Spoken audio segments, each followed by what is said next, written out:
Бугарија одбива регистрација на македонски здруженија без правно објаснување. Комитетот за човекови права на Обединетите нации утврди дека Софија го прекршува правото на слобода на здружување и ја повика земјата да ги преиспита пресудите на домашните судови и во рок од 6 месеци да поднесе детален извештај до Комитетот за превземените активности. Во конкретниот случај, Комитетот разгледувал индивидуална жалба на кооснувач на разни непрофитни организации на етнички македонци, кои иако ги доставил сите потребни документи за регистрација на здруженијето од бугарските судови, добил негативна пресуда без никакво правно објаснување. Постоењето на здруженија кои мирно промовираат идеи за толеранција и коегзистенција на различни етнички групи мора да биде заштитено, дури ако нивните ставови не ги делат властите или мнозинството од населението.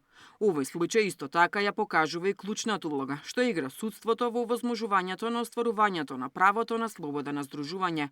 Заштитата на владењето на правото е неразделна за демократското општество, а правата на пактот би биле теоретски, без цврсти судски гаранции и пристап до ефикасни правни лекови е ставот на дел од членовите на комитетот.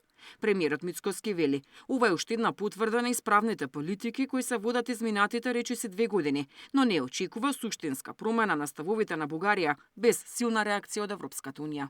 Јас искрено очекувам во периодот кој што следи уште вакви политики да има. Ја не верувам дека тоа може да дојде до промена на ставот кај нашиот источен сосед без силна робусна акција на Брисел и поголемите земји членки на Европската унија.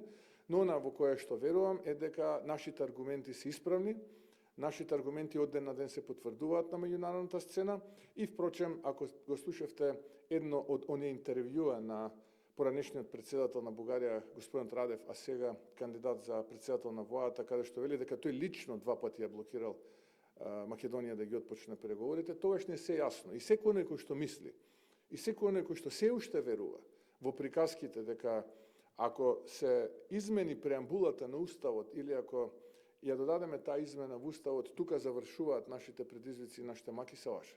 Секој некој што мисли дека со тоа ќе заврши се и ќе почне од другиот ден мети млеко да тече по улиците, се лаже. Или не ја разбира политиката, или свесно представува меко ткиво на македонскиот идентитет и одработува за тугите интереси.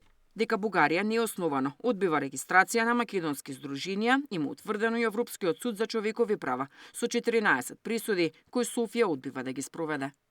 Деспина Тодоровска, Сител телевизија.